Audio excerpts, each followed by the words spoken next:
Before streaming, before viral sketches, there was one place where total chaos met real celebrities, the Muppet Show. Every week, a famous guest walked into a theater run by a frog, a diva pig, and whatever gonzo is, and somehow tried to survive opening night. Some panicked, some played along, and a few became part of the madness forever.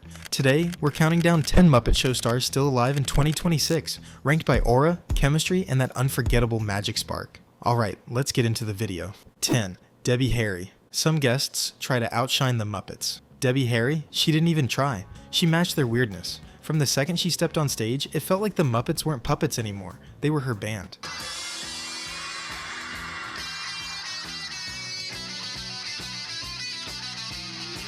Punk rock energy, offbeat humor, and that unmistakable blondie attitude made her episode feel almost dreamlike.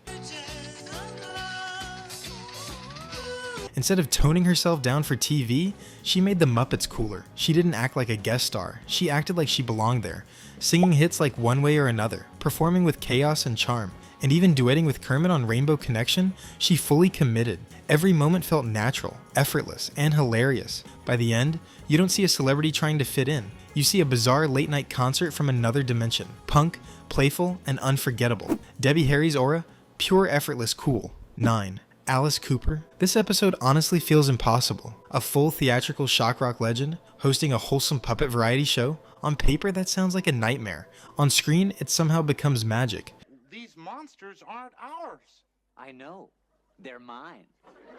Cooper didn't water himself down for TV. No pretending to be squeaky clean. He brought the gothic humor, the creepy theatrics, the playful fake danger snakes, dungeon vibes, all of it. And the weirdest part? The Muppets weren't scared. They were interested. Instead of making fun of him, the show treated him like a friendly guide through a haunted house. Why, thank you.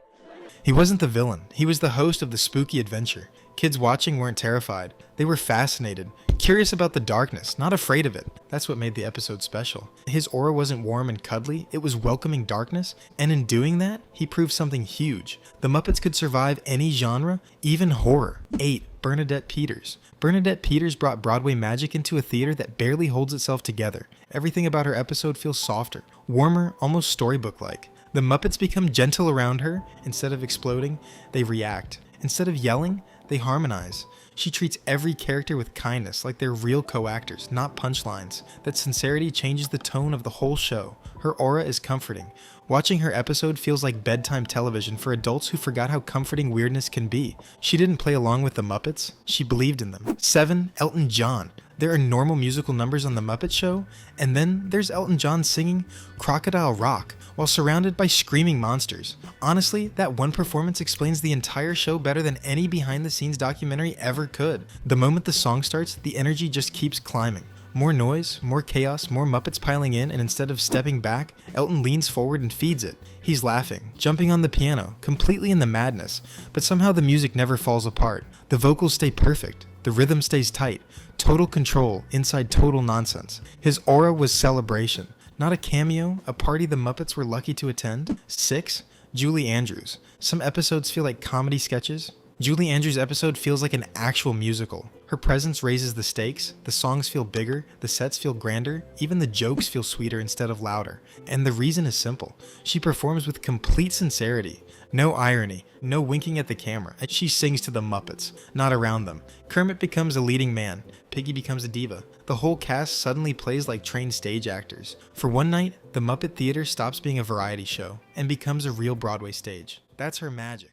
5. Steve Martin. Steve Martin's episode feels different right away, not like a guest showing up for the week, more like the show stepped inside his head. Suddenly everything runs on his logic. Banjo music, anti-comedy jokes, weird little bits that don't even try to explain themselves. And for once, the Muppets aren't the only source of chaos. They found a human who naturally operates at their exact frequency. See, you're gonna feel right at home around here. The line between guest star and cast just disappears. You're not watching Steve Martin on The Muppet Show. You're watching The Muppet Show happening inside Steve Martin's imagination. Nothing feels forced, nothing feels set up. The jokes just happen, and somehow they still land. The randomness actually makes sense because everyone on stage is playing the same game. His aura was alignment. For one episode, the show didn't adapt to the human. It found its perfect human match. 4. Carol Burnett. Carol Burnett understood variety television better than anyone. She knew rhythm, Setup, payoff, pause, reaction. The entire show turns into a ridiculous dance marathon run by Gonzo, and her songs keep getting interrupted. Instead of fighting the chaos, she plays frustration for real. She argues with Kermit, gets stuck dancing with Animal, threatens to leave, and somehow it never feels scripted. What makes it iconic is how naturally she treats them. She doesn't perform to puppets. She reacts to personalities. She's annoyed, tired, competitive, dramatic, exactly like any human trapped backstage at a collapsing variety show. Then she even brings one of her own classic characters into the madness, blending her comedy world with theirs. That's why the aura works. You're not watching a celebrity visiting the Muppets. You're watching a veteran performer survive opening night at the strangest theater on earth. 3. Paul Williams. Paul Williams might be the closest thing the show ever had to a human Muppet.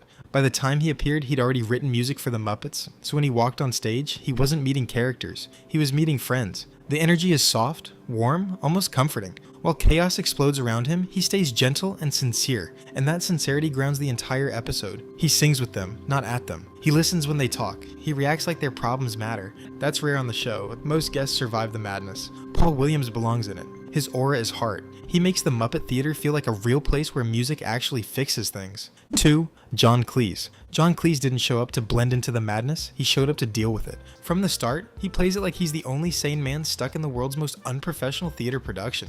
And that choice, it makes everything 10 times funnier. Most guests act confused when the Muppets go off the rails. Cleese doesn't look confused, he looks annoyed. Deeply, professionally annoyed. He's not shocked by a talking frog or a chicken flying across the stage. He's frustrated by the lack of standards. The missed cues, the chaos, the nonsense. It feels less like a variety show and more like a very serious man trying to maintain order during a complete disaster. And that's what flips the comedy. Instead of humans adjusting to Muppet logic, the Muppets invade his very proper, very British reality and slowly tear it apart. You can literally watch his patience disappear, scene by scene. The calmer he tries to be, the funnier everything becomes. His aura wasn't loud or over the top, it was structured chaos. Watching order slowly crumble around him. And somehow, he keeps trying to hold it together. Permea's Mark Hamill. When Mark Hamill showed up on the Muppet Show, it wasn't just another guest spot. This was 1978. Star Wars had exploded. Kids were lining up with lightsabers. Luke Skywalker was everywhere. Excuse me, Master Luke, but what is this strange world we've come to? Hamill could have walked in, smiled, waved, and let the audience lose their minds, but he didn't play it safe. He leaned in. He played Luke the pure-hearted hero, and Luke's over-the-top evil twin, and he didn't treat it like a joke. He committed, fully, no smirking, no, I'm above this. He acted like it was a serious drama, which somehow made it 10 times funnier. Who's your tailor? I love that outfit. All right, Nader, take this! That's the Muppet rule. The more real you play it, the harder it hits. Hamill treated Miss Piggy's emotions like high theater. He treated space parody like actual sci-fi. His aura wasn't wild like some guests. It was sincere, nerdy, and completely lovable. He felt like a fan who wandered onto the stage and then decided, yeah, I'm staying. And that's exactly why his episode still stands out decades later. And that's a wrap for today's video. Drop your favorite in the comments, and if you enjoyed this trip back to the weirdest theater on earth, hit like, subscribe, and I'll see you in the next video.